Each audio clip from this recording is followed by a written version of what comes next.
the final countdown for King's coronation is on. People in the UK definitely can't keep calm as each passing day brings them a day closer to the grand coronation, which is scheduled for the 6th of May for King Charles III. Preparations are in full swing and there is novelty and even grandeur in each step. Among them, one such preparation is the coronation ceremony being given Lego treatment. Many models will be seen at the balcony of the Buckingham Palace, fully decked and surrounded by mini fans as well. Besides this, special stamps have also been issued for the coronation day, which portrays the king being crowned with Sir Edward's crown amidst fireworks at Westminster Abbey. And that's not it. We've also spotted the royal couple, William and Kate, doing their bits for the ceremony as well. There is a certain sense of festivity that is currently prevailing in the United Kingdom. The Prince and Princess also visited the Welsh Rugby Club, bearing gifts in the form of lip-smacking pizzas. The whole family is busy with their own last-minute engagements to make this a huge success.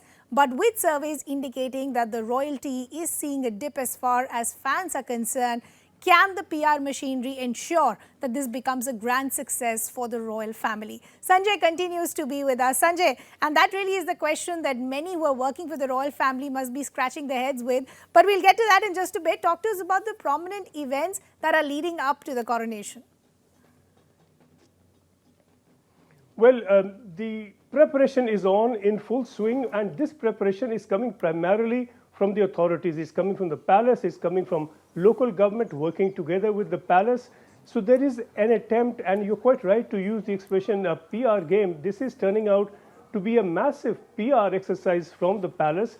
They're seeing and witnessing a degree of indifference, if not hostility, to the whole coronation ceremony and to royalty and to monarchy itself. About 40% say they oppose it, according to a recent poll, but about twice that number are really not bothered.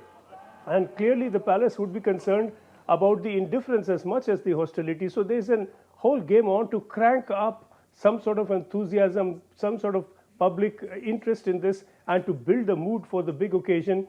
And towards that, you have flags being put up in some of the iconic streets. You have a lot of events coming up now. King Charles will be visiting Parliament. He will be meeting members of Parliament from both the House of Commons and the House of Lords. That will be quite a public occasion as well. The nation will see that event live. So it's all building up to the big day, and is building up to the big day spontaneously to a small extent, but by way of an engineered program, it certainly is building up. I want to understand, how will the D-Day look like? What will be the events that will happen on the day of the coronation? Well, we begin with a procession coming out from Buckingham Palace. And that, of course, will be a procession where we will have the king in that golden carriage, and there will be a lot of army military presence. There will be members of the royal family, and they will be positioned by protocol. That positioning has to be seen. That procession, it will be quite a grand procession, will move down from Buckingham Palace straight to the Mall that is in front of Buckingham Palace. It will go down that way and then hit Trafalgar Square and then down Whitehall. It will go towards Parliament Square, well, not to get into the details of the mapping, but then by that to Westminster Abbey. Now that is where the ceremony will take place, the coronation will take place, the king will be anointed, there will be a choir and that will perform there, there will be prayers, there will be other singers, other artists that will perform within Westminster Abbey. It will be quite a solemn occasion, quite grand, and of course very well choreographed. The British are rather good at that sort of thing. Following that, there will be the procession the other way, and that will be the one to watch out for, because that's after the king would have been anointed and after the coronation is over. And again, it will be something to watch out for, who walks where, who is placed where in that procession, as indeed earlier within the Abbey. So Sanjay, now the big question is, who are the people who have been invited? Who are the people we could spot as far as the coronation is concerned? Well, very clearly and very predictably, European royalty. You know, you have royalty in Spain, in Belgium, in many countries, Sweden. They are, of course, there. And again, they are enthusiastic. We have members from the realm countries. There are a number of small countries where the monarch in Britain is still considered their head of state. mostly small Caribbean countries, small island nations here and there. And then, of course, we have the big countries and the special guests. We know that President Biden is not coming. The First Lady will come instead. There will be heads of government who will be attending from several countries. That list, of course, the invitations are out and the confirmation there, but we don't have an exhaustive announcement as yet.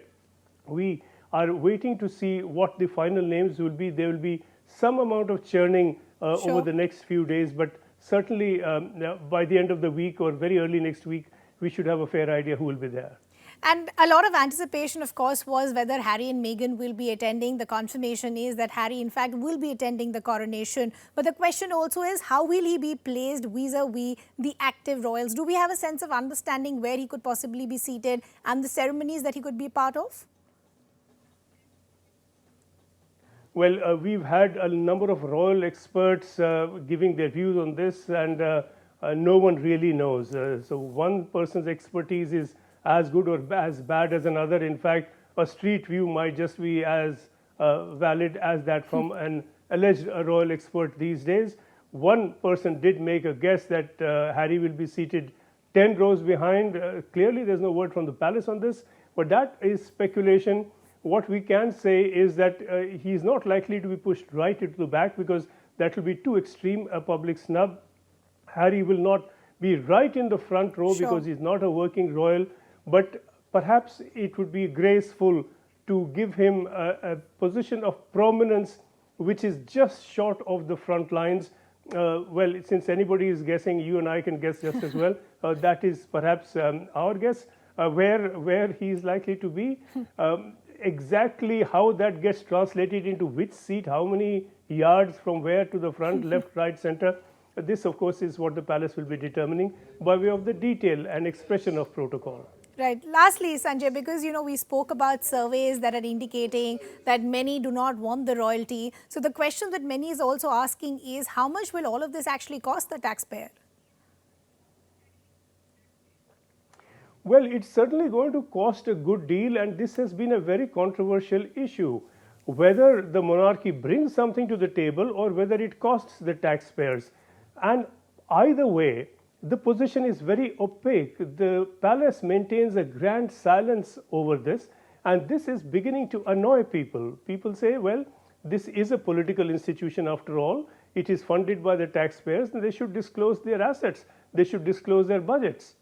That has not been happening, and that is one reason why there is a groundswell of disinterest at the very least in this whole coronation. I give you a very quick anecdotal example. Over the past few days, I've been floating around town. I cannot count for you the number of people I spoke to for requesting a view on coronation. Not one person spoke of any interest. Not one person was willing to speak about this at all. And this is very different from responses to the Queen earlier around the funeral and on earlier occasions. So this is indicating a level of disinterest and, in fact, quite specific lack of popularity of King Charles. And his PR machinery, as that you referred to earlier, has been at work over time to try to change that. But really, budget and finances are at the heart of the opposition to royalty, that they're not coming clean, not coming open on this. Yeah. Sanjay, we leave the conversation there. We'll, of course, continue to come back to you right through the D-Day as far as the coronation is concerned.